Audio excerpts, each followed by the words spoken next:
Everyone's performing.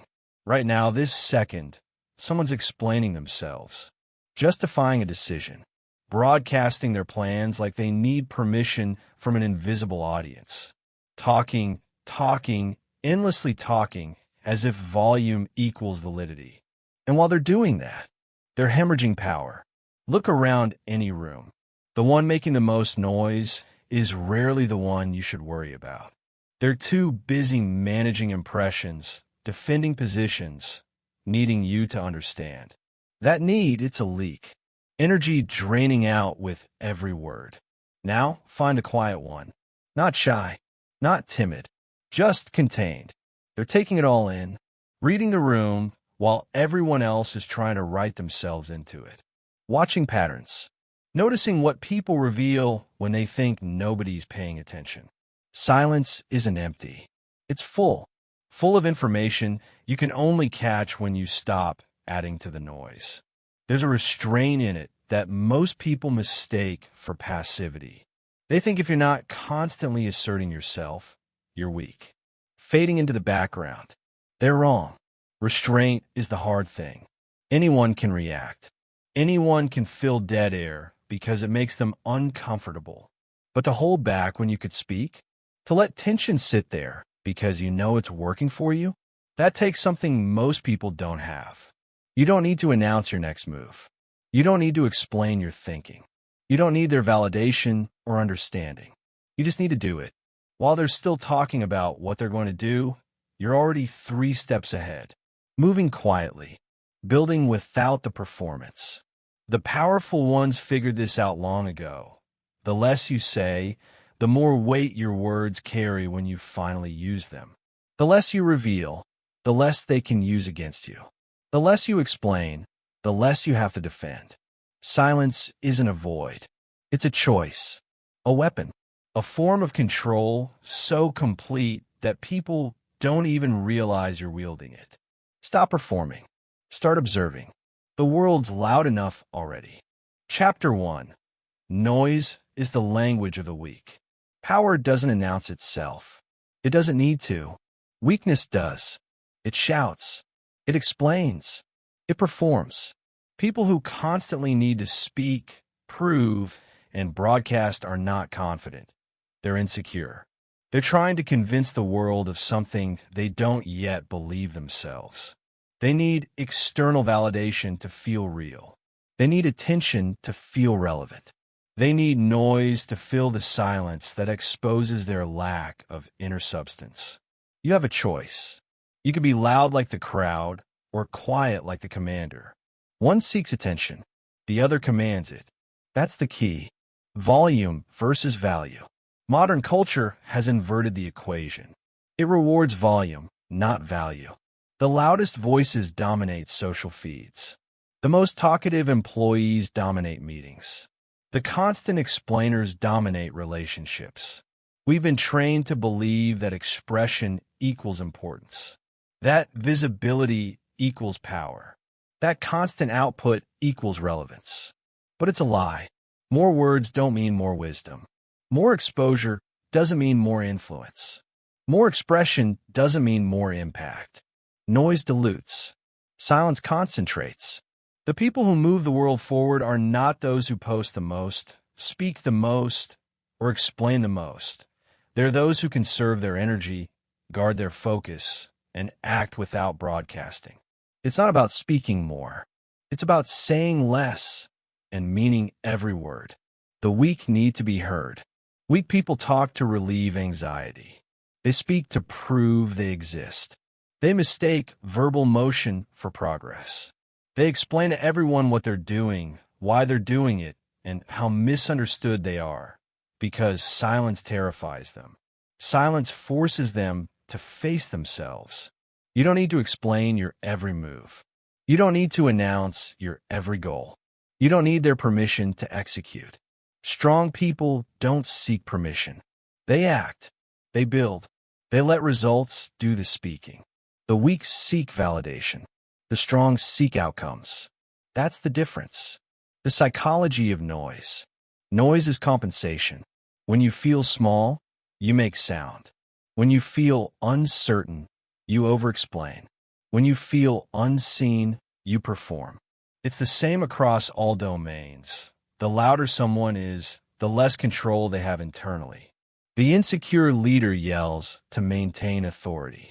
The undisciplined employee overtalks to seem productive. The anxious person overshares to feel accepted. The powerful don't do any of that. They understand that control of expression is control of perception. Silence isn't absence, it's positioning. Every unnecessary word is wasted leverage. Every impulsive comment is a strategic mistake. Every defensive explanation is a loss of power. Noise reveals insecurity. Silence reveals mastery. The law of strategic silence. In every high-stakes environment, boardrooms, negotiations, sports, or combat, one law holds true. The person who speaks least usually holds the most power. They're not silent because they have nothing to say. They're silent because they're collecting data. They're reading the room. They're observing reactions. They're conserving energy. When they finally speak, every word lands with precision. It's not about abundance. It's about accuracy. That's how leaders operate. That's how negotiators win. That's how calm people control chaos. Noise reacts. Silence directs. Energy conservation equals power. Speech burns energy. Listening builds it. Every impulsive response drains the reservoir of discipline. That's why quiet people outperform the loud ones. They're not distracted by constant talking. They're conserving focus for execution. You don't gain energy by releasing every thought that enters your mind. You gain energy by storing it, refining it, and using it with precision. Your words should be like currency. Spend them only where the return justifies the cost. The poor waste words the way they waste time. Impulsively, carelessly, endlessly. The rich speak strategically. Few words, maximum yield. It's not about silence for silence's sake. It's about discipline. Because in a loud world, silence is proof of control. The noise economy. The attention economy has turned everyone into broadcasters. Every thought, every meal, every opinion, posted, shared, announced. But the more people broadcast, the less each message matters. The supply of noise has exploded, and like any commodity, oversupply kills value. Scarcity is power. When everyone else is loud, quiet becomes magnetic. When everyone overshares, mystery becomes leverage. When everyone performs, restraint becomes rebellion. You don't win by joining the noise. You win by refusing to compete in it. That's the paradox of modern influence. The less you speak, the more people listen when you finally do. Case study: the silent commanders. Look at elite environments. The patterns repeat. In a military unit, the loud recruit brags, jokes, and argues. The commander says little, moves with precision, and every word commands attention. In business, the average manager fills meetings with talk. The true strategist speaks last, after observing everyone else, and shifts the entire room with one sentence. In relationships, immature people argue for dominance. The mature one stays quiet, listens, and ends the fight with calm truth. It's the same principle. Control your words, control the room. You don't need to win arguments. You need to control tone. Silence does that automatically, reclaiming the power of restraint. Restraint is the visible evidence of internal power. Anyone can speak. Few can stay silent. The more control you develop, the less you need to prove. You stop chasing applause. You stop explaining your moves. You stop defending your decisions. You start choosing your moments. You start measuring your words. You start enjoying the quiet. You have a choice. Talk to feel powerful, or stay silent and become powerful. That's the discipline most will never master. Practical application: the silence protocol. Start small. For one day, say 30% less. When you feel the urge to interrupt, don't. When you want to explain yourself, don't. When you feel misunderstood, stay silent. Let your silence do the talking. Notice how people lean in. Notice how your mind clears. Notice how you start observing instead of performing. That's the beginning of control. Over time, increase your silence ratio. 50% less talking, 2x more listening. Your focus sharpens. Your perception heightens. Your presence amplifies. You stop reacting. You start commanding. That's the key. Transition. Noise is weakness disguised as confidence. Silence is confidence disguised as strength. You've learned that the loud world rewards noise, but true power lives in restraint. You've learned that every unnecessary word leaks leverage, and every measured silence builds it. Now it's time to learn the next layer of this discipline. How silence doesn't just hide power, it creates it. You stop talking. Next, you'll learn how to let the silence work for you. Chapter 2. Silence creates mystery, and mystery creates power. Power is perception, and perception is control. The moment people fully understand you, you lose leverage. The moment they can predict you, you lose advantage. Mystery keeps you untouchable. Silence creates that mystery. When you stop explaining, people start imagining. When you stop talking, people start wondering. And when people wonder, you gain control. That's the key. The psychology of mystery. Humans are drawn to what they don't fully understand. The unknown captures attention longer than the known. The undefined commands curiosity. When you explain everything, you remove curiosity. You remove tension. You remove interest. Silence sustains tension. Tension sustains influence. It's not about manipulation. It's about understanding psychology. People chase closure. They crave answers. They fill silence with their own assumptions. And here's the truth. Assumptions are more powerful than explanations. When they assume, you control the frame. When you explain, you surrender it. You have a choice. Let them define you through noise, or let them wonder through silence.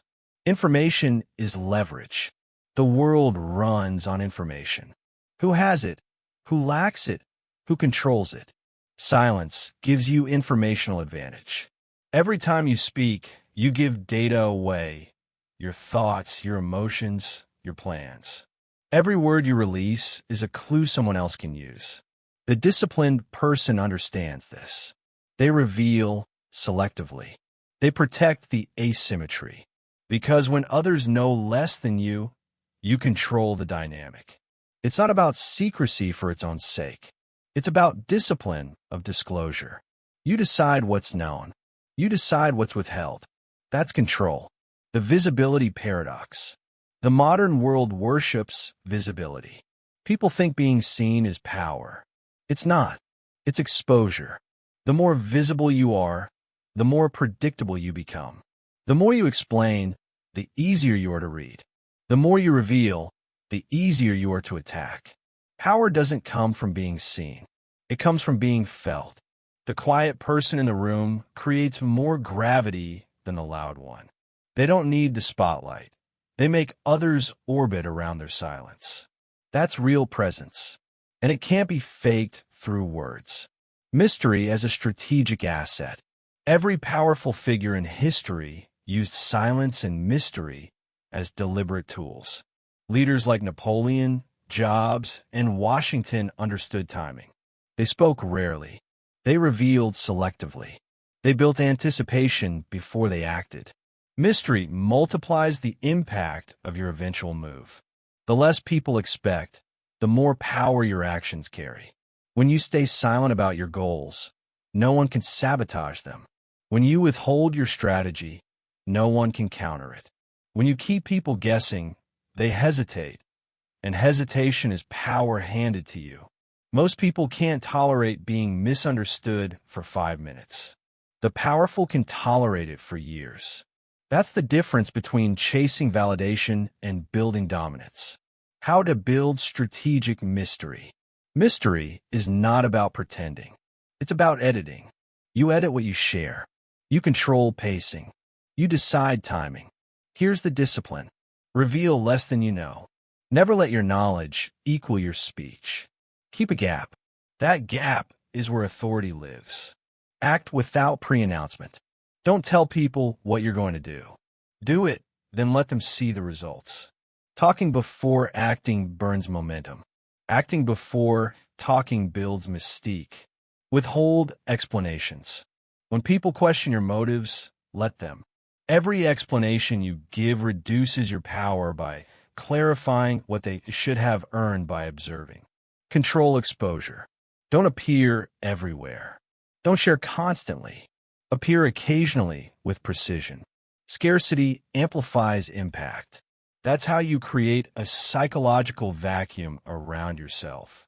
One that pulls attention, curiosity, and respect without you having to chase it. Mystery triggers projection. Here's what most people miss. Silence forces others to project. They fill the blanks with their own imagination. And imagination is always exaggerated. If they respect you, they'll project greatness. If they fear you, they'll project power. If they envy you, they'll project superiority. Either way, you win. Because the image they create is more powerful than anything you could say. That's the paradox. By saying less, you become more. When you're silent, people start constructing myths about you. When you talk too much, they start deconstructing them. Choose wisely, resisting the urge to explain.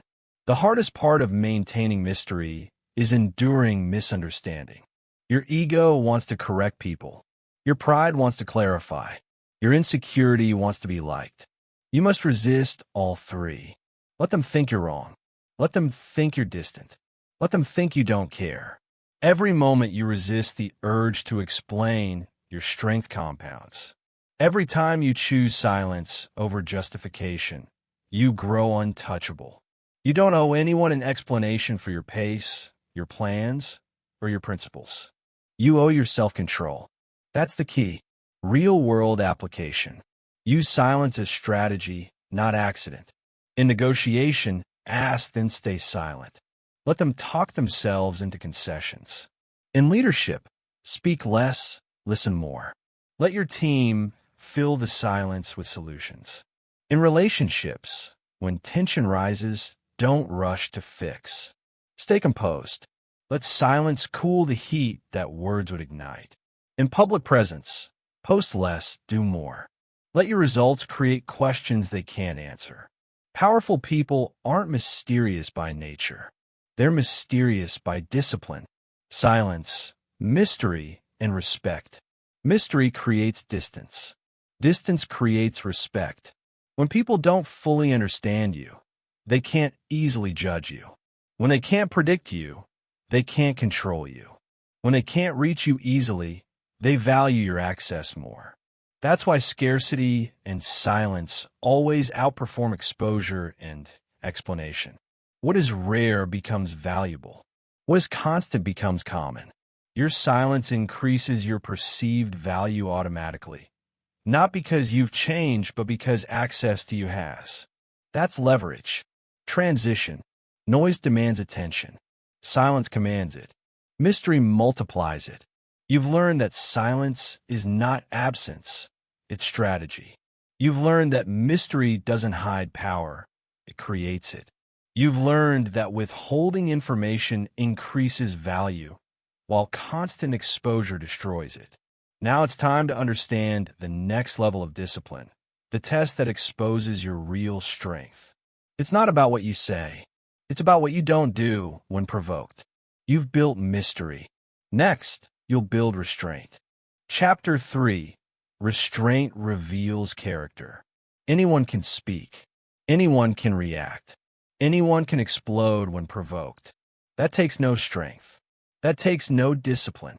Restraint is the proof of mastery. Restraint is the visible evidence of invisible control. Restraint separates the impulsive from the intentional, the weak from the powerful, the emotional from the disciplined. That's the key. Impulse is the default. The untrained mind runs on impulse. It reacts to every trigger. Someone insults them, they respond. Someone challenges them, they defend. Someone doubts them, they over-explain. Every reaction exposes weakness. Every reaction gives power away. The world is full of reactors, people controlled by what others do, say, or think. They call it authenticity. It's not authenticity.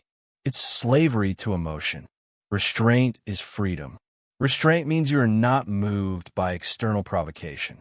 You decide what gets your attention, your energy, your response. That's real control. Restraint is power under pressure. Power is not how loudly you respond. It's how calmly you withhold. The ability to restrain speech, action, or reaction in the face of pressure is what reveals strength. In battle, soldiers who panic die.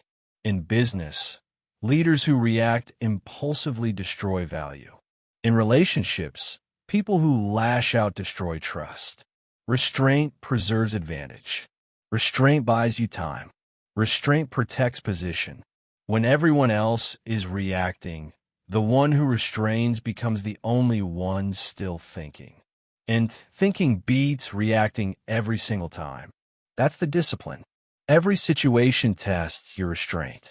Every day, life presents restraint tests disguised as irritation. You get criticized online. You're tempted to reply. Don't. You get interrupted in a meeting. You want to dominate the room. Don't. Someone lies about you. You want to correct the story. Don't. Every restraint is a deposit in your power account. Every reaction is a withdrawal. The strong hold the line. The weak give it away. You have a choice. Preserve your energy or waste it proving yourself. Restraint is choosing to preserve. Restraint is not suppression. Understand this. Restraint is not emotional suppression. Suppression is denial. Restraint is redirection. Suppression hides weakness. Restraint builds strength. You're not pretending not to feel. You're choosing not to act on every feeling. You're channeling that energy into clarity, timing, and control. It's not about pretending to be unaffected. It's about being unaffected enough to decide when, how, and whether to respond at all. That's composure. That's dominance. The power equation. Reaction equals exposure. Restraint equals control. Every time you react, you give someone a map to your emotions. They learn your triggers. They learn how to control you. Every time you restrain, you confuse them. They can't read you. They can't manipulate you. They can't predict you. You become an unknown variable. And unknown variables always hold the upper hand. The one who can't be read can't be controlled. The one who doesn't react controls the game. That's the formula. Restraint and reputation. Your reputation is built not by what you do when calm, but by how you act under provocation. Anyone can appear composed when everything is going well. Character shows when it's not. People remember restraint more than reaction. They may not notice when you stay silent, but they will never forget when you lose control. One impulsive outburst can destroy years of credibility. One disciplined pause can build decades of respect. Restraint isn't just behavior, it's brand protection. It's image insurance. It's how you maintain authority even when under fire. The 3 domains of restraint. Restraint isn't just verbal. It operates across 3 domains: speech, emotion, and action. 1. Speech restraint. You don't need to say everything you think. You don't need to explain everything you do. Powerful people speak less. Their words carry more gravity because they're rare. Before you speak, ask, does this serve me or expose me? 2. Emotional restraint. You don't need to feel everything fully in public. Emotional exhibition is modern weakness disguised as authenticity. Your emotions are for your processing, not their consumption. Before you share, ask, is this a relief or a revelation? 3. Action restraint. Not every opportunity deserves pursuit. Not every conflict deserves engagement. Doing less is often the most strategic move. Before you act, ask, does this create advantage or distraction? 3 questions, 3 gates. They filter impulse into discipline, training the muscle of restraint. Restraint is not genetic, it's trained. It's a muscle built through deliberate friction. Start with micro-resistance. Pause before you speak. Pause before you post. Pause before you react. That 1-second delay between impulse and action is the training ground. Every time you delay reaction, you strengthen control. Then increase difficulty. Let people misjudge you. Let them misinterpret your silence. Let them underestimate you. Do nothing to correct them. That's advanced restraint, and it multiplies power. The discipline of endurance. Restraint is endurance. It's holding position when your ego screams for release. It's standing still while others move recklessly. It's maintaining posture while chaos unfolds around you. Anyone can move fast. If you can stay still. Stillness is harder than motion because stillness requires mastery over the self. It's not physical, it's psychological stamina. You're training to be the person who doesn't flinch, doesn't explain, doesn't chase. You're training to be unshakable. That's what separates the reactive crowd from the composed elite. Real-world applications. Restraint wins across every domain. In negotiation, silence makes the other side reveal their cards. In conflict, calm composure makes the other person lose control. In leadership, patience earns trust while impulsiveness erodes it. In relationships, measured responses build respect while emotional volatility breeds fear. The person who masters restraint becomes the anchor in every storm. While others react, you decide. While others talk, you observe. While others collapse, you hold steady. Restraint is not passive. It's the ultimate form of active control. Restraint is the bridge between emotion and execution. The ability to restrain creates space between what you feel and what you do. That space is where intelligence lives. That space is where strategy is born. That space is where leadership begins. Without restraint, emotion becomes behavior. With restraint, emotion becomes information. And information, properly used, becomes power. That's why restraint isn't just a moral virtue. It's a tactical advantage. Transition. You've learned that noise exposes weakness. You've learned that silence creates mystery. Now you've learned that restraint reveals character. Together, these form the foundation of controlled power. Say less. Show less. React less. Next, you'll learn how to turn that restraint outward. How to use silence not just for self-control, but for control over your environment. You've mastered the pause. Now it's time to master what happens within it. Chapter 4. Listening is gathering intelligence. Power doesn't come from talking. Power comes from knowing. And the only way to know is to listen. You've been told that communication is about expression. It's not. It's about extraction. Every word you speak teaches others about you. Every word they speak teaches you about them. That's the key. The information economy. Information is the new currency of power. Most people spend it recklessly through endless talking. The powerful collect it quietly through disciplined listening. The talker reveals. The listener accumulates. The talker signals weakness. The listener builds leverage. Every conversation is an exchange of data. You decide whether you're paying or collecting. Most people don't even realize the transaction is happening. You have a choice. Run your mouth or run your intelligence network. You can't do both. Listening is control. When you listen, you control the flow. You guide people without them noticing. Silence invites disclosure. The moment you stop talking, the other person fills the void. And when they do, they expose themselves. They tell you their priorities, their insecurities, their blind spots. They tell you what they want and what they fear. They hand you the blueprint of their mind. All you had to do was stay silent long enough to hear it. The impatient reveal themselves. The disciplined observe. That's why silence in conversation isn't absence, it's dominance. The 3 layers of listening. Surface listening is hearing what's said. Deep listening is understanding what's meant. Strategic listening is noticing what's not said. Layer 1. Words. Record the facts, the literal data, the direct statements. What they say shows what they know or want you to believe. Layer 2. Emotion. Watch tone, pace, volume, posture. Emotion exposes truth faster than logic. People lie with words, but their energy tells the truth. Layer 3. Omission. Pay attention to the gaps. What topics are avoided? What questions make them deflect? What facts are missing?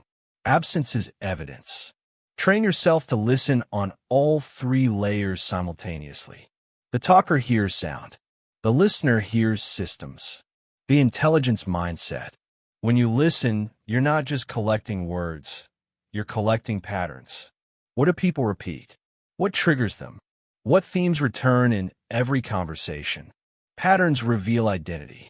Identity predicts behavior. Behavior determines outcome. That's intelligence. You're not reacting to what they say in the moment. You're mapping how they think. You're predicting what they'll do before they do it. That's how power operates. Not by guessing, by knowing. Listening without ego. Most people can't listen because they're addicted to being heard. Their ego interrupts. They wait for their turn to speak. They defend. They perform. You can't collect intelligence while defending your ego. You must become invisible in the exchange. Detached from needing to be right, interesting, or impressive. The more they feel seen, the more they reveal. The less you perform, the more they perform for you. Silence makes people confess. Attention makes people open up. Your job is to stay curious, stay quiet, and let them talk until they tell you everything you need to know. The questions that unlock truth. Powerful listeners ask surgical questions, short, calm, and deliberate. They don't ask to fill silence. They ask to extract truth. Use these 3 frameworks. 1. Clarify. Tell me more about that. What made you decide that? These expand detail. 2. Probe. What did that make you respond? What was your plan before that happened? These reveal motivation. 3. Test. What would you do differently next time? Why do you think that failed? These expose reasoning. Then stop talking. Silence after a question is a weapon. Most people can't handle silence. They rush to fill it. And in filling it, they give you information they never planned to share. That's the move. Listening as power play. In any meeting, negotiation, or conflict, whoever speaks less holds the frame. Why? Because attention flows towards silence. People assume the quiet one is evaluating, not reacting. They project intelligence onto you because they can't read you. Meanwhile, the talker burns credibility with every sentence. The more they speak, the more they expose. The more you listen, the more they try to earn your approval. In business, the calm listener wins deals. In leadership, the calm listener gains trust. In personal relationships, the calm listener earns respect. Listening isn't passivity, it's active psychological positioning. The room orbits around whoever doesn't need to be heard. Listening trains strategic patience. Listening requires the same muscles as restraint. You resist the impulse to dominate the moment. You delay the gratification of proving your point. You tolerate silence without anxiety. This is strategic patience in motion. While others rush to speak, you gather. While they fill air, you collect power. That's why listening is the perfect drill for discipline. It teaches you to value outcome over expression, information over ego, control over reaction. You're not listening for entertainment. You're listening for advantage. How to train it? Start in daily conversations. Stop interrupting. Stop finishing sentences. Stop offering opinions unless directly asked. Focus 80% of your attention on observing tone, word choice, and timing. Record notes afterward. What did they reveal without realizing it? What did they avoid? What contradictions appeared? Then escalate the challenge. In meetings, speak last. In arguments, don't defend. In negotiations, ask one question, then shut up. Your goal isn't to win the moment. It's to understand the system. And understanding always beats reacting. The real-world payoff. Listening creates leverage everywhere. In business, you detect weaknesses competitors don't see. In leadership, you identify unseen conflicts before they explode. In relationships, you understand what people need rather than what they say they need. In life, you make decisions based on truth, not noise. The person who knows the most wins the long game. That's not theory. It's physics of power. The listener's edge. You have 2 ears and 1 mouth. Use them in that ratio. Every time you want to speak, double your listening instead. That discipline compounds. Soon, you'll see what others miss. You'll predict what others react to. You'll understand what others misunderstand. And because you understand more, you'll act less. But every action will hit harder. That's power through intelligence, not volume. Transition. You've learned the discipline of listening, the art of extracting intelligence while others waste it through noise. You've learned that silence gathers power while speech leaks it. Now you'll learn what to do with that power, because power without direction is wasted potential. Next, you'll discover the technique that converts silence into advantage. Chapter 5. The Power of Non-Response. Silence is control. Reaction is surrender. Every time you respond instantly, you hand someone access to your state. Every time you delay or refuse to respond, you reclaim it. That's the key. The person who can stay silent when provoked, questioned, or baited is the person who owns the frame. Non-response isn't avoidance. It's precision. It's choosing when to engage and why. The economy of attention. Every response spends energy. Every reaction pays attention to someone else's agenda. You have limited energy and limited attention. If you waste them on every comment, every criticism, every distraction, you bankrupt your focus. Non-response is conservation. It protects your resources. It filters signal from noise. You don't owe anyone your reaction. Not every question deserves an answer. Not every attack deserves defense. Not every noise deserves acknowledgement. That's the discipline. You choose what deserves your energy. Everything else dies in silence. Reaction is a trap. The world is built to provoke you. Social media, politics, gossip, they all survive on reaction. Every system profits from your attention. The moment you react, you're playing their game. You have a choice. React like the masses or rise above them. That's the difference between the impulsive and the intentional. Reaction feels powerful, but it's weakness disguised as strength. It means your emotions are public property. Anyone can control you with the right stimulus. The disciplined person sees the bait and doesn't bite. They let silence do the work. Because silence always exposes who's actually in control. Silence as psychological pressure. When you don't respond, the other side fills the void. They talk more. They reveal more. They get anxious trying to read you. They create stories to explain your silence. They lose control of a narrative while you say nothing. That's why the power of non-response is not passive. It's offensive. It turns pressure outward. They become the one chasing your attention. You have to train this tolerance. The tolerance to let others wonder. The tolerance to let accusations sit unanswered. The tolerance to let discomfort do its job. Most people can't handle that tension. They break first. The powerful person doesn't. The non-response framework. 3 rules govern the discipline of silence. Rule 1. If it's emotional, don't answer immediately. Anger, offense, panic, excitement. All emotions distort clarity. Wait until your state stabilizes before you speak. If you answer under emotion, you hand them control. Rule 2. If it doesn't move your mission forward, ignore it. Every message, comment, or question either builds your goals or burns your time. If it doesn't serve purpose, silence it. Rule 3. If it's manipulation, starve it. People who use guilt, outrage, or pressure need your reaction to survive. Silence ends their leverage. They can't feed on what you don't give. These rules are simple but brutal. They strip you of the need to prove, justify, or defend. They teach you to value your peace more than your pride. Strategic applications. In business, silence closes deals. A client hesitates on price. You stay quiet. They start talking again, often raising their own offer.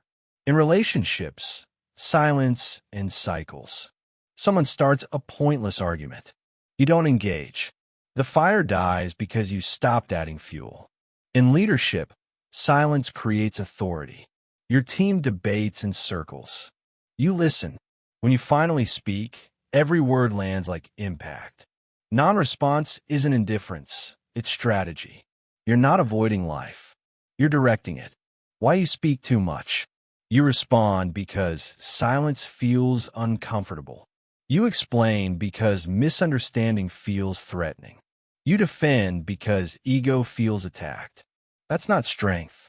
That's insecurity. You think you're clarifying the truth.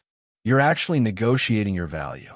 The need to respond is the need for validation. You want them to understand you. You want them to approve. You don't need their permission. You don't need their validation. You don't need to correct every lie. The truth doesn't need defending. It survives silence. It grows stronger the longer you refuse to feed the noise. Training the discipline. Start with micro non-responses. When your phone vibrates, don't check it. When someone provokes, pause 5 seconds. When you feel the urge to explain, stay still. Every time you resist reaction, you build capacity. You're rewiring your brain from impulse to intention. After a week, increase the challenge. Delay all responses by 10 minutes. Let the silence stretch. Let the anxiety rise. Let burnout. You'll discover something powerful. Most urgent things collapse on their own. People solve their own problems when you stop rescuing them with instant replies. That's the real test. You'll see who respects your boundaries and who only respects your availability. Silence as self-mastery. When you stop reacting, you start choosing. When you stop defending, you start observing. When you stop explaining, you start executing. You move from reactive to responsive, from impulsive to intentional, from loud to lethal. It's not about arrogance, it's about focus. You redirect your energy from noise to necessity. You stop bleeding attention on what doesn't build power. That's the shift, from being controlled by the world to controlling your world. The ultimate realization. Non-response is not weakness. It's restraint weaponized. It's the mark of someone who doesn't need to be understood to stay grounded. You've trained your nervous system to stay neutral under pressure. You've learned to let others exhaust themselves while you stay still. You've learned to let truth defend itself through time, not talk. And in that silence, you've found command. That's what this entire discipline is about, command. Not over others, but over yourself. You can't control chaos. You can't control noise, but you can control your reaction. And when you master that, everything else bends in your direction. Transition. You've learned to use silence as shield and sword to protect your energy and reclaim control. Now it's time to learn where true clarity and creation begin. The battlefield isn't out there anymore. It's inside your own mind. Next, you'll learn how to build that internal fortress where all real power is born. Chapter 6. Build your internal operating system in silence. Every system needs a core. Every weapon needs calibration. Every mind needs an operating system. Yours is built or destroyed in silence. That's the key. Powerful people don't think louder. They think deeper. And depth only exists where noise ends. When you remove distraction, you meet yourself. When you meet yourself, you find control. Noise destroys direction. Constant stimulation rewires your brain to be reactive, not reflective. Every notification, every headline, every opinion is a command. Look here, think this, feel that. And you obey without realizing it. You scroll, you click, you consume, and you call it awareness. It's not awareness. It's fragmentation. You can't build power on a fragmented mind, because a scattered mind never finishes anything. A scattered mind reacts. A focused mind creates. You have to make a choice, external input or internal architecture. You can't have both. You either build your own operating system or you become a program in someone else's. That's the hard truth. If you don't build your mental code in silence, society installs its own. Silence is the workshop of power. Every great strategist, creator, or leader has one non-negotiable habit: protected solitude. They disappear to think. They vanish to design. They isolate to integrate.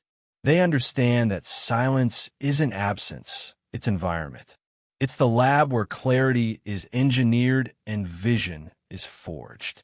You can't architect your future in a room full of voices. You can't write your principles with a dozen screens flashing in your face. You can't hear your intuition if you never stop listening to everyone else. The world rewards reaction. Power rewards reflection. That's the key distinction. The daily silence protocol. You build your internal system the same way you build a strong body. Repetition, resistance, rest. 10 minutes a day is enough to start. Here's how. Step 1. Eliminate inputs. No phone, no music, no screen, no talking. Just sit. You're not meditating for peace. You're training for control. Step 2. Observe without reacting. Watch your thoughts arrive and leave. Don't chase them. Don't fight them. You're teaching the mind that it's not the master. You are. Step 3. Audit and rebuild. Once the noise settles, examine your code. Ask, what beliefs am I running on? Who programmed them? Do they serve me? Rewrite what's outdated. Keep only what strengthens you. Do this daily. 10 minutes of mental silence rewires hours of clarity. Silence compounds. The more you practice, the faster your system stabilizes under pressure. The shift from external input to internal output. Weak minds consume. Strong minds create. Every time you open your phone before your brain wakes, you import other people's priorities. Every time you fill every silence with sound, you cancel your own signal. You say you don't have ideas. You do. You just drown them. Silence restores them. When input stops, output begins. That's why breakthroughs happen in solitude. That's why solutions appear after silence. Because silence is not emptiness, it's bandwidth. You want to build strategy, clarity, or creative power. You need bandwidth. And bandwidth requires silence. Why you resist it? Silence feels uncomfortable because it reveals everything you've avoided. The noise hides your confusion. The distractions protect you from facing reality. When you remove them, what's left is you, raw, unfiltered, exposed. That's why most people can't handle quiet rooms. They can't handle themselves. But power begins there. Because what you face, you can fix. What you avoid controls you. Silence is confrontation. And confrontation is creation. You can't evolve without facing your own code. So when silence feels unbearable, stay longer. That's the moment your old programming starts to dissolve. That's the friction that forges new strength. Rebuilding the system. Once the mind stabilizes, you start installing new architecture. Install discipline. Daily structure that doesn't rely on motivation. Wake, train, work, reflect, same time, every time. Discipline becomes default when repetition replaces emotion. Install perspective. Zoom out. Every problem looks smaller from altitude. In silence, perspective expands because emotion shrinks. Install purpose. Ask, what do I actually value? Then align every action with it. Purpose is just clarity executed consistently. These are the core programs of a powerful mind, and they only install when noise is absent. The strategic advantage. A silent mind moves first and strikes last. It sees patterns others miss. It plans 3 moves ahead while others argue over the first. That's why restraint is intelligence. Silence lets you think when everyone else is talking. It gives you patience when everyone else is panicking. It gives you control when everyone else is begging for attention. You're not slower. You're sharper. You're not passive. You're precise. In competition, the loud lose focus. The quiet calculate. That's how they dominate. Silence as renewal. Noise drains you. Silence restores you. Think of your mind as a battery. Every interaction, every conversation, every scroll drains charge. Silence is the recharge cycle. No input, no output. Just reset. If you don't recharge, you start making emotional decisions with an empty battery. You become reactive, impulsive, depleted. Power isn't built by constant motion. It's built by controlled recovery. That's what silence provides.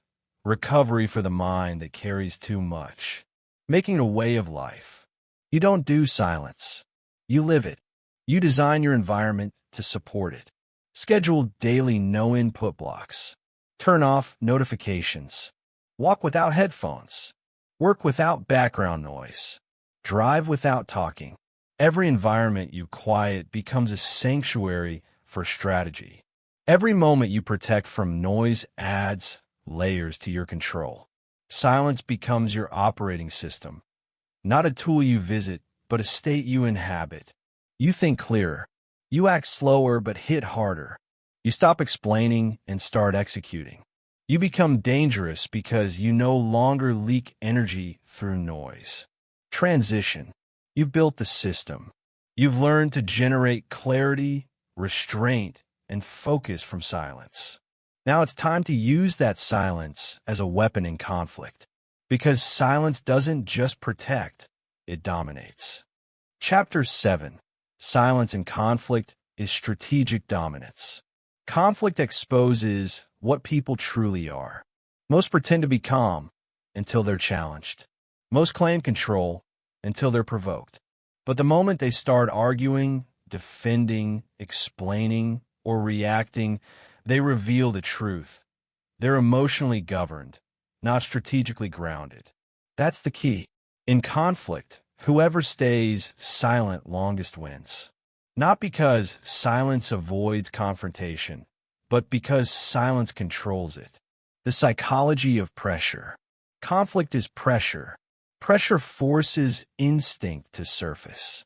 An instinct in untrained people is always noise, defensive words, raised voices, endless explanations. It feels powerful. It's not. It's exposure. When you speak in conflict, you reveal your emotional state, your priorities, your insecurities, your thresholds. Every word becomes data for the other side to exploit. Every explanation gives away positioning. Every defense proves you're losing control. The person who stays silent reveals nothing. They conserve power. They force the opponent to guess, project, and overextend. That's dominance through restraint. The law of silence in conflict. Here's the law. In every confrontation, the person who can tolerate silence the longest controls the outcome. Most people can't handle 3 seconds of silence. They rush to fill the void, clarify, justify, soften, explain. Each word is an escape from discomfort. Each escape is surrender. You must train to do the opposite. When silence appears, stay. Let it expand. Let them squirm. Let them reveal what they can't hide. The longer you hold the silence, the more power shifts to you. Because silence creates psychological tension, and humans will do anything to relieve tension, even give you what you want. That's the essence of strategic dominance. You don't outtalk them. You outweight them. The conflict protocol. The silent warrior doesn't improvise. They follow structure. Rule 1. Let them speak first. The first speaker loses advantage. They expose their agenda, their logic, and their emotion. Listen, collect, analyze. Rule 2. Ask calibrated questions. Instead of statements, use silence framed by precision. Questions like, what makes you say that? Or what outcome are you hoping for? Then shut up. Their response tells you everything about their motive and weakness. Rule 3. Use short responses, long pauses. When you finally speak, make every word count. Then stop. Pause until they break the silence again. Each pause increases their emotional discomfort. Each pause reminds them who's in control. This is not manipulation. It's mastery. You're managing the tempo, not feeding chaos. Emotional regulation is tactical power. In conflict, physiology drives psychology. Your heart rate spikes. Your breathing shortens. Your muscles tense. If you don't regulate your body, your mind follows the body's panic. So before you open your mouth, control the machine. Posture upright. Shoulders back. Slow breath through the nose. Long exhale. Relax the jaw. This physical command tells the nervous system, we're safe. And when your body feels safe, your brain thinks clearly. The other person will notice. They'll be loud. You'll be still. They'll move fast. You'll move slow. They'll burn energy. You'll conserve it. In conflict, energy management is dominance. Calm is your weapon. The mirror effect. Silence doesn't just affect you. It reshapes the opponent. Humans mirror emotional energy unconsciously. If you project calm through silence, they begin to slow down. If you project authority through restraint, they begin to defer. If you project attachment, they begin to chase. This happens automatically. You don't need to force it. Just maintain control of your tone, posture, and timing. They'll adjust to your rhythm without realizing it. And the one who sets the rhythm controls the entire interaction. That's how silence turns reactive chaos into orchestrated order. Silence as a negotiation weapon. Negotiation is conflict disguised as conversation. The same laws apply. When someone makes an offer, don't respond. Count 3 full seconds. Let the silence stretch. That moment of quiet pressure makes them second-guess themselves. They'll start improving their own offer just to fill the gap. You win without saying a word. When someone criticizes, don't defend. Stay silent. Your lack of reaction forces them to dilute their own attack. When someone demands urgency, don't rush. Delay. You demonstrate that their timeline doesn't control you. Silence doesn't end negotiation. It bends it in your direction. Every word you withhold adds weight to the ones you finally speak. Conflict is a mirror, not a battlefield. Most people treat conflict as war. They attack, defend, counterattack. All noise, no intelligence. But the wise see conflict as a mirror. It reveals what level of control you actually have. If you need to win the argument, you've already lost control. If you need to be understood immediately, you're dependent on validation. If you need to prove your point, you're insecure in your truth. True dominance is when you no longer need the opponent to understand you. You already know your position. You already know your value. You don't need their agreement to confirm it. That's sovereignty. And sovereignty is built through silence. Strategic silence in relationships. Conflict isn't limited to business or battle. It's in daily life. Arguments with partners. Tension with family. Misunderstandings with friends. The instinct is to over-explain, over-defend, over-talk. Don't. In relationships, silence doesn't mean withdrawal. It means composure. When emotions rise, step back. Say less. Think more. Let silence cool the fire before you speak. Words said in heat cause damage that time can't undo. Silence protects relationships by buying you space to think before you react. It turns fights into dialogues. It turns emotion into intelligence. That's how silence keeps love intact while maintaining respect. Training for silence under fire. You can't master silence in conflict through theory. You need exposure. Practice with micro-conflicts. Someone interrupts you, don't correct them. Someone criticizes you, don't defend. Someone sends a passive-aggressive text, don't reply. Each unreacted moment is a repetition in restraint. Each repetition builds tolerance for tension. And tension tolerance is power. Over time, you'll notice a shift. Their noise no longer triggers you. Their urgency no longer rushes you. Their anger no longer moves you. You become unprovocable. And unprovocable people control every room they walk into. When to break silence. Silence is power, but timing is mastery. There's a moment when silence finishes its work. When the opponent has overexposed. When the chaos has burned itself out. When the silence has created enough tension to make your words land like steel. That's when you speak.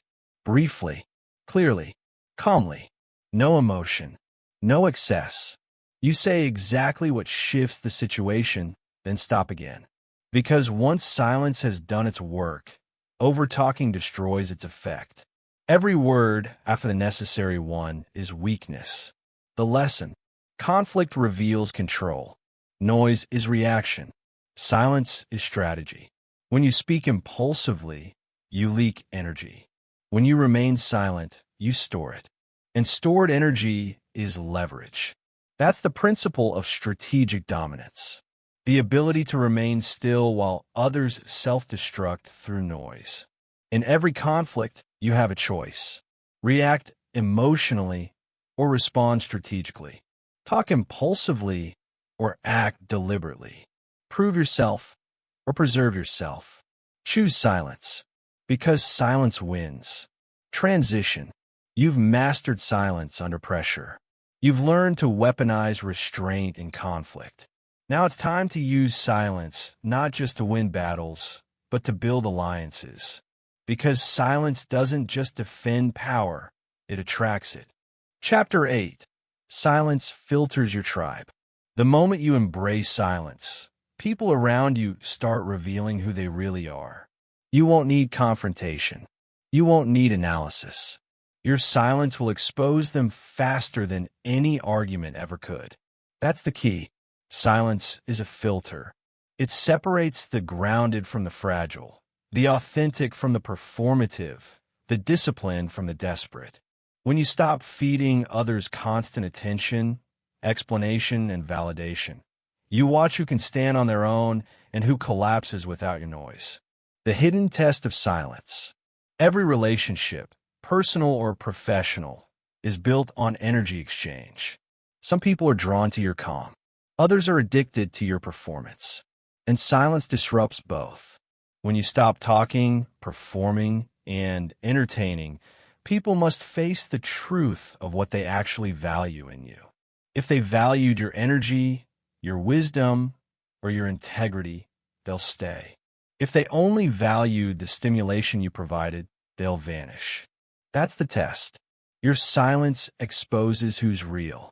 The strong respect your quiet because they live the same way. The weak resent it because it forces them to confront their own emptiness. You don't need to push them away. Just go silent, and they'll remove themselves. Noise relationships versus signal relationships. There are two types of people in your life: noise people and signal people. Noise people thrive on chaos, gossip, constant communication, and emotional volatility. Signal people operate with clarity, intention, and calm. Noise people need you to talk. Signal people need you to think. Noise people get uncomfortable with silence because it removes their fuel, attention. Signal people value silence because it creates space, depth. When you choose silence, you stop broadcasting on the noise frequency. You stop participating in gossip. You stop explaining yourself. You stop giving instant access to your energy. The moment you do, noise people fade. Signal people lean closer. That's how silence refines your tribe. Not through conflict, but through calibration. The silence reaction spectrum. Watch closely. Silence triggers predictable reactions. Reaction 1, the insecure panic. They interpret your quiet as rejection. They start asking if you're angry. They overtext, overtalk, overexplain. They can't stand the void because it exposes their dependence on external reassurance. Reaction 2, the manipulators escalate. They use guilt to pull noise back from you. You've changed. You're distant. You're cold. They're not sad. You just stop feeding their control loop. Reaction 3, the strong respect it. They match your calm. They understand the silence is not distance, it's discipline. They operate in the same mode. That's your tribe. This spectrum never lies. You won't need arguments to know who belongs in your life. You'll know by how they handle your quiet. The boundary power of silence. Words create debate. Silence creates boundaries. When you stop explaining why you said no, the no becomes absolute. When you stop defending your choices become unchallengeable. When you stop arguing, the argument ends because there's no one left to fight. Most people destroy their boundaries by over-explaining them. They feel guilty for protecting themselves, so they soften every decision with justification. That's weakness disguised as kindness. You don't need permission to be silent. You don't need permission to protect your peace. You don't need permission to disengage from conversations that drain you. Silence enforces boundaries without confrontation. It communicates power without aggression. It says, "This is where I end and you begin." No explanation needed.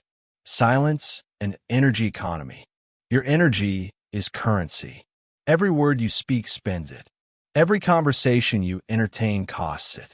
Every argument you engage in burns it. Most people go bankrupt because they leak energy through constant communication. They explain themselves to people who won't listen. They justify their goals to people who don't matter. They argue with people committed to misunderstanding them. Silence ends the leaks. It protects your energy reserve.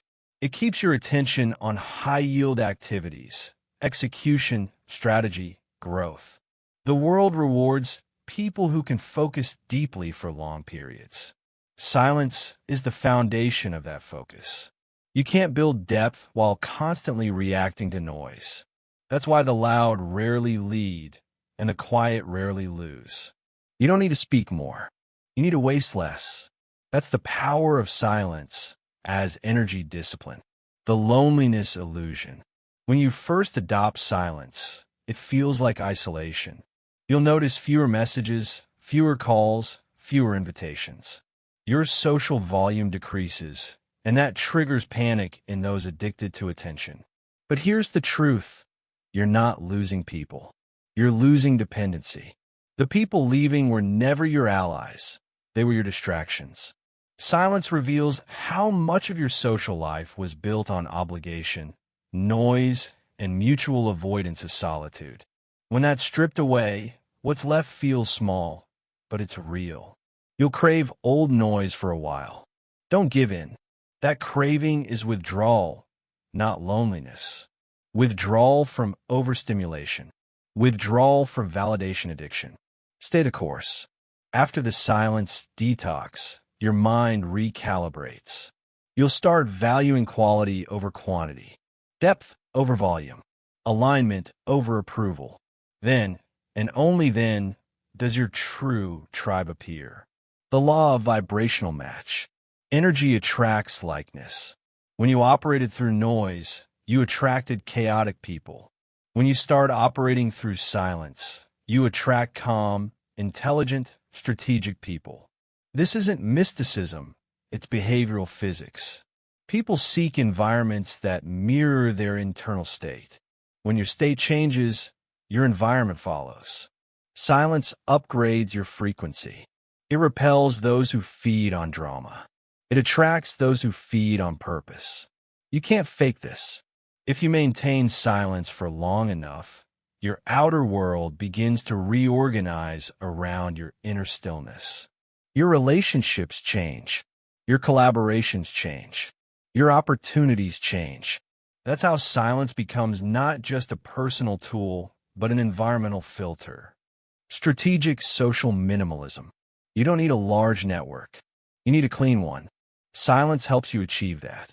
When you stop constant communication, you quickly identify which relationships are mutual and which are parasitic. Here's the discipline. Respond slower. Speak shorter. Listen longer. Observe everything. The moment you slow the communication tempo, you create friction for low-value interactions. The people who truly align will adapt to your tempo. The rest will drift away. Let them. You're not obligated to maintain access for those who drain your clarity. You're not cold. You're selective. That's strength. Silence doesn't shrink your world. It refines it. The power signal. Silence is the highest status signal in any group. It says, I'm not competing for attention. I'm not desperate for validation. I don't need to perform. The quiet person with presence dominates every room. Because while everyone else fights for recognition, the silent one commands respect through absence of need. That's the paradox of silence. The less you speak, the more people want to hear you. The less you explain, the more people believe you. The less you appear, the more people remember you. Your silence creates gravitational pull. People start leaning in. They start listening closer. They start measuring their words before speaking to you. That's power you don't announce. It's power you radiate. The transformation. When you live through silence long enough, your tribe reorganizes itself around truth. The noisy vanish. The shallow scatter. The genuine remain.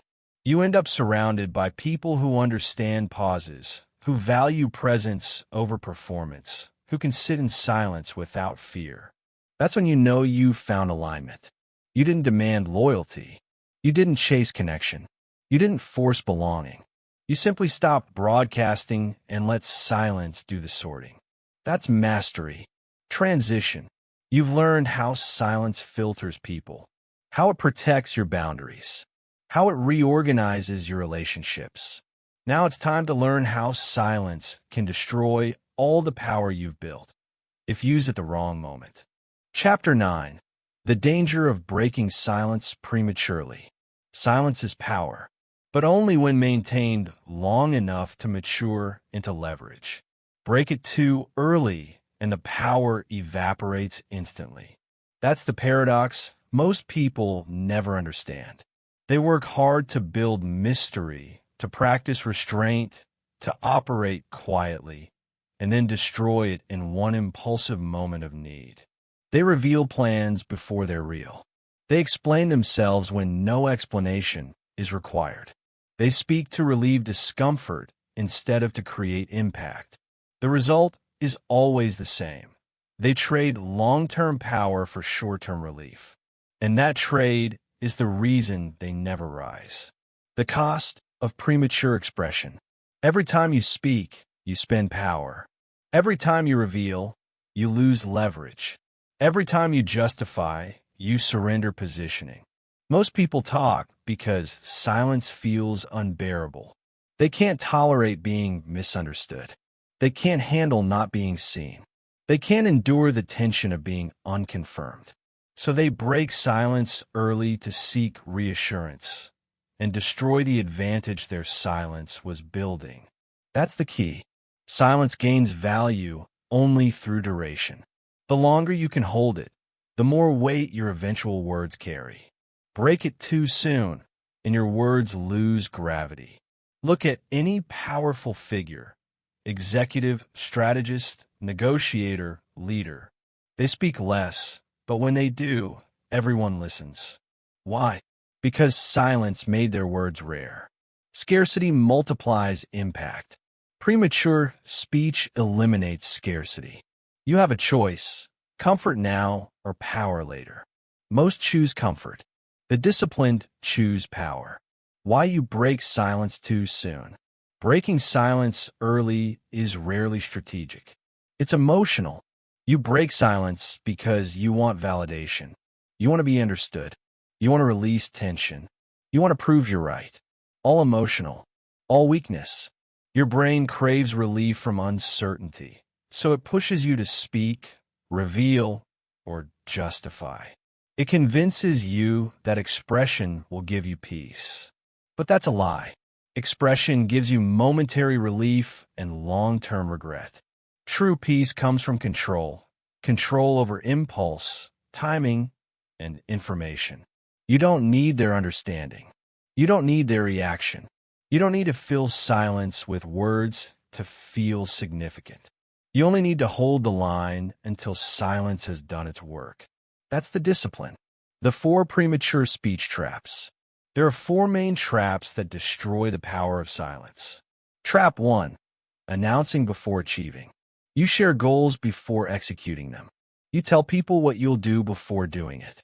The announcement releases the same dopamine you would have received from the actual achievement, so your motivation collapses and you fail to follow through. Talk replaces action. The powerful never announce. They execute in silence and let results announce for them. Trap 2. Explaining before required. You feel misunderstood, so you rush to clarify yourself. But explanation makes you appear defensive and uncertain. People respect confidence, not clarification. If your actions are clear, they don't need explanation. If your actions aren't clear, explanation won't fix that. Let misunderstanding stand. It's a test of your tolerance for being unvalidated. Trap 3. Revealing before negotiation ends. In business, relationships, or strategy, you talk too soon. You reveal your price before they've shown theirs. You share your plan before they've committed to theirs. You expose your leverage before confirming theirs. Premature revelation destroys advantage. Let the silence work for you. The longer you hold it, the more pressure they feel to fill it. And in doing so, they expose themselves. Trap 4. Speaking from emotion instead of strategy. You get angry and speak. You get anxious and explain. You get scared and reveal. All emotion, no discipline. Emotion is temporary. Speech is permanent. The words you say from emotion become weapons against you later. You can't unspeak them. Silence prevents permanent damage from temporary feelings. Silence and psychological tension. Here's the truth. Silence creates tension, and tension creates power. Most people can't handle that tension. They speak to relieve it. You must learn to hold it. When you hold silence during negotiation, others fill the gap. When you hold silence during conflict, others reveal their weakness. When you hold silence during conversation, others overexpose their motives. Tension is intelligence. Silence is not passive. It's an active force. It's the invisible pressure that makes others move before you do. The one who speaks first loses control of the dynamic. The one who waits dictates its direction. Learn to love the tension. Sit in it. The longer you can hold that discomfort, the more control you have over any interaction. That's the essence of power through silence. The timing principle. There's a right moment to speak, and it's almost always later than you think. Timing determines impact. A truth revealed too early is ignored. A truth revealed too late is wasted. The power is in precise timing.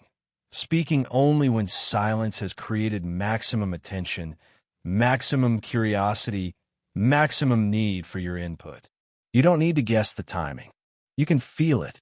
When silence stops building pressure and starts losing influence, that's the signal. That's when you break silence with precision, not emotion. The disciplined person speaks when it moves the situation forward, not when it soothes their ego. That's mastery. The value decay of speech.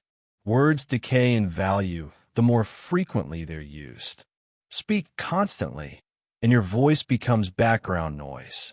Speak rarely, and every word is an event. It's not about saying more. It's about saying less with maximum density. Every unnecessary sentence dilutes every necessary one. That's why restraint multiplies power. Scarcity forces focus. Make people wait for your words. Make them earn your opinions. Make them wonder what you think. When you finally speak, it lands like a hammer because it's rare, not repetitive. You don't need to dominate every conversation. You only need to dominate the right one at the right time. The strategic question before speaking. Before you speak, ask 3 questions. Does this serve my long-term positioning or just my short-term comfort? Does this increase my influence or drain it? Can silence accomplish this more effectively? If silence can do the job, let silence do it. If speaking satisfies ego more than strategy, don't speak. If your motive is to be heard rather than to create outcome, hold the line. You have a choice, reaction or restraint. Reaction feels powerful now. Restraint makes you powerful forever. The discipline of withholding. Withholding is not weakness. It's weaponization. You hold your thoughts until they mature into strategy. You hold your plans until they harden into results. You hold your emotions until they've been filtered through logic. You're not avoiding expression, you're engineering it. You release information only when its impact will serve your purpose. Every moment of silence before that amplifies effect. The disciplined understand. Power grows in silence, dies in noise. The weak speak too early. The wise wait until silence has ripened into strength. That's the law. Transition.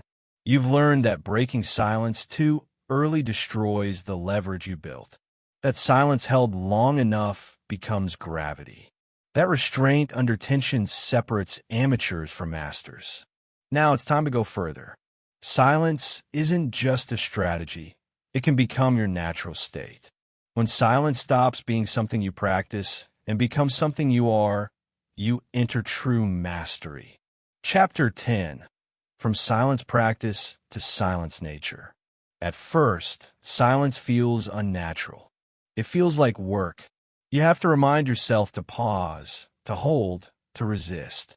You have to fight the urge to fill space, to explain, to perform. That's the beginning stage, discipline through force. You're practicing silence as a method. You're applying restraint as a tactic. You're choosing stillness against the pull of habit. But if you persist, something changes. Slowly, silence stops feeling like effort. It becomes who you are. That's the transition from practice to nature. Stage 1. The performance of silence. In the early phase, you're performing silence.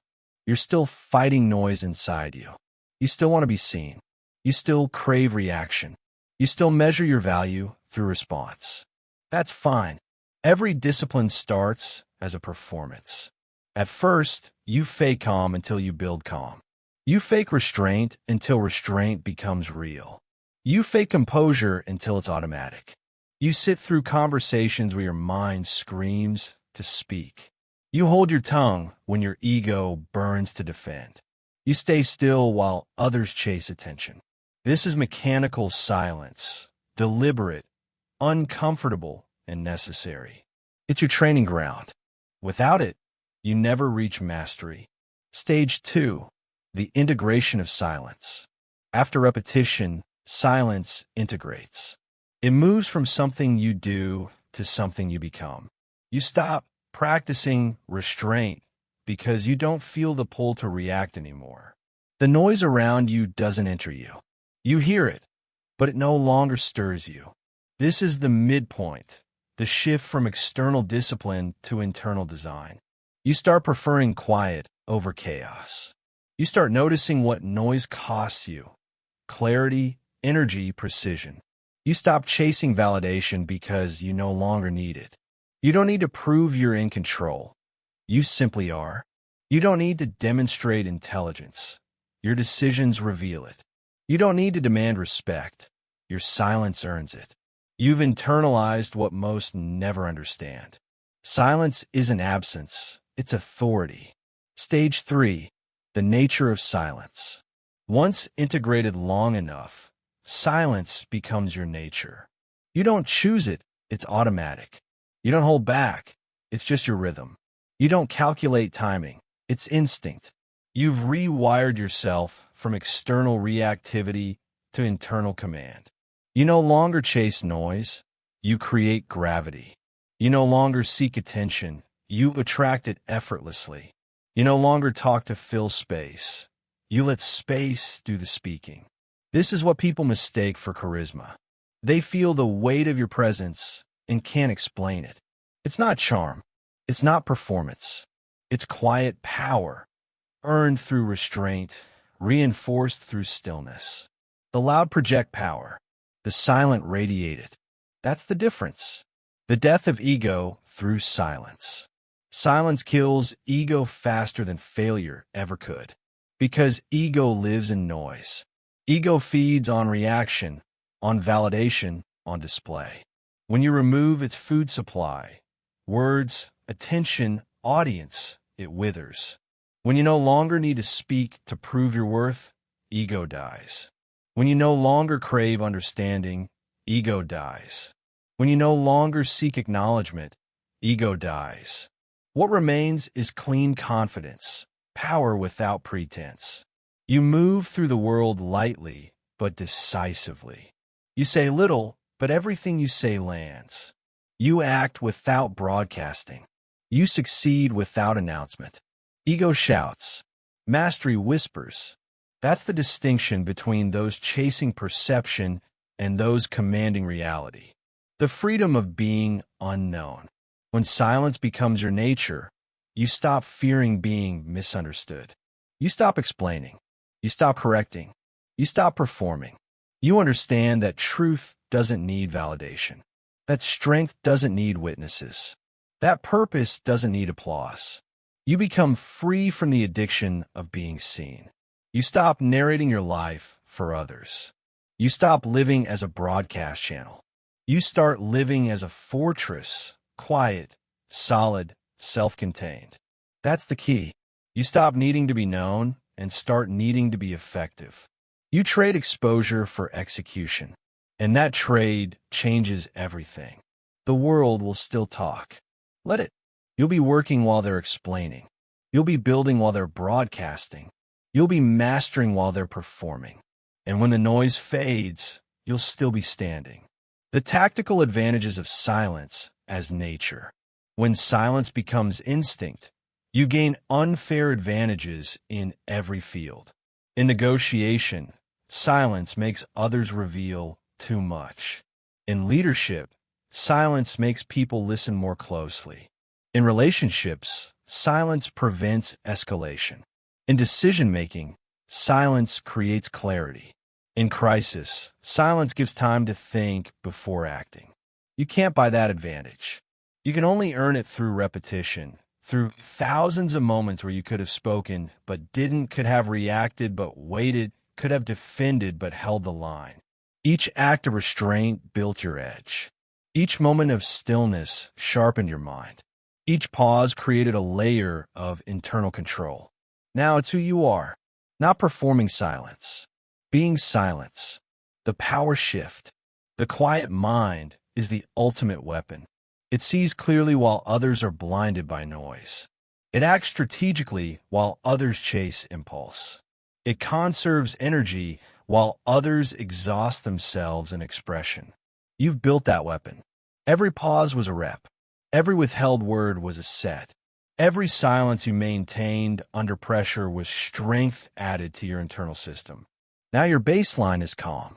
Your reflex is composure. Your presence is command. That's not arrogance.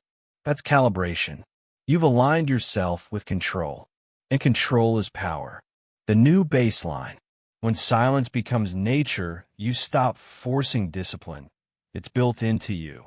Stillness becomes your default setting. Noise no longer reaches your core. The chaos outside stops dictating your internal weather. You don't rush to fill space. You don't explain every choice. You don't chase understanding. You've earned internal peace through external restraint. You've replaced reactivity with observation. You've replaced chatter with calculation. You've replaced performance with presence. That's the ultimate transformation. You no longer use silence as a strategy. You embody it as identity. Final integration: silence as presence. Here's the truth. Silence isn't emptiness. It's presence in its purest form.